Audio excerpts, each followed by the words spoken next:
Essence of Bhagavad Gita, Chapter 12, Bhakti Yoga. The 12th chapter is the culmination of the middle section of the Gita. The first section, chapters 1 to 6, deal with Jiva Swarupam or the nature of Jiva.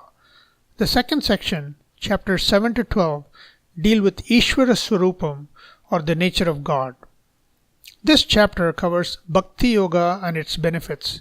It is only 20 verses long, but it is a summary of not only the Vedantic teaching but the entire Vedic teaching. Before entering the main topic, Arjuna has a doubt from the previous chapter where Krishna described Saguna Ishvara as Vishwarupa Ishvara, God as the entire universe. Vishwarupa Ishvara comes under Saguna because the universe is material and has attributes, just like Krishna in human form.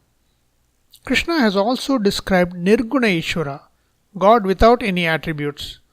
Arjuna wants to know who is superior, the devotee of Nirguna Ishvara or the devotee of Saguna Ishvara. Krishna gives a peculiar answer. He says Saguna Bhaktas are superior, Nirguna Bhaktas attain me. So he is not really answering Arjuna's question. It is important to understand why Krishna avoids a clear answer. It is because the question is relevant only if you want to choose between the two. A seeker has to necessarily go through Saguna Dhyanam to arrive at Nirguna Dhyanam. Saguna Ishvara is a stepping stone to Nirguna Ishvara. But one has to eventually come to Nirguna Ishvara since that is the ultimate reality. Krishna covers the main topic of Bhakti Yoga in verses 3 through 12. As discussed before, Bhakti Yoga is not a single sadhana but a series of sadhanas that one has to go through, starting with Karma Yoga, then Upasana Yoga, culminating in Jnana Yoga. Krishna presents the series as 5 steps, like 5 steps of a staircase. Karma Yoga can be classified into 2 levels based on motive: Sakama Karma for personal gain or Nishkama Karma, which benefits many people and provides spiritual growth. Once we have crossed these 2 stages of Karma Yoga, we come to Upasana Yoga, which again can be divided into 2 stages: Saguna Ishvara Dhyanam, where one worships a personal god, Ishtadevata, and Nirguna Ishvara Dhyanam.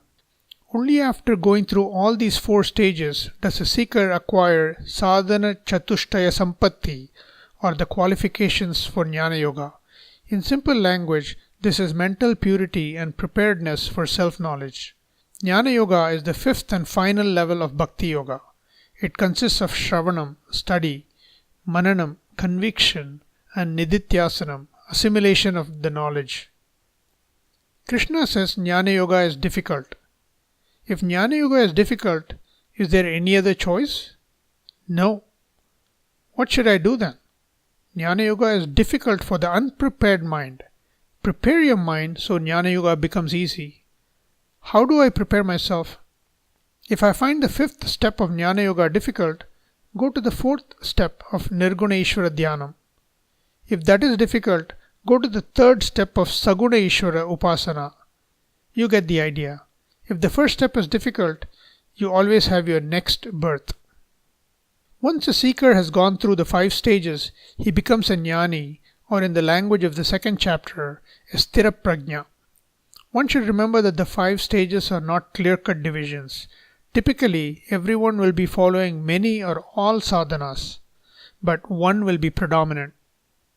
In verses 13 to 19, Krishna describes the benefit of Bhakti Yoga. Self-knowledge reveals that the higher self of the Jivatma is not different than the higher self of the Paramatma. I realize that I am already complete and not lacking for anything. As we saw earlier, desire is born out of incompleteness. Desire leads to emotional problems. Fulfilled desires lead to more desires, while unfulfilled desires lead to anger, hatred, and delusion. Reduced desire transforms our actions. Karta, as a doer, I act not for completeness, but out of completeness with love and compassion. Bhokta, as an experiencer, no outcome disturbs my mental peace, my samatvam. Om Tat Sat.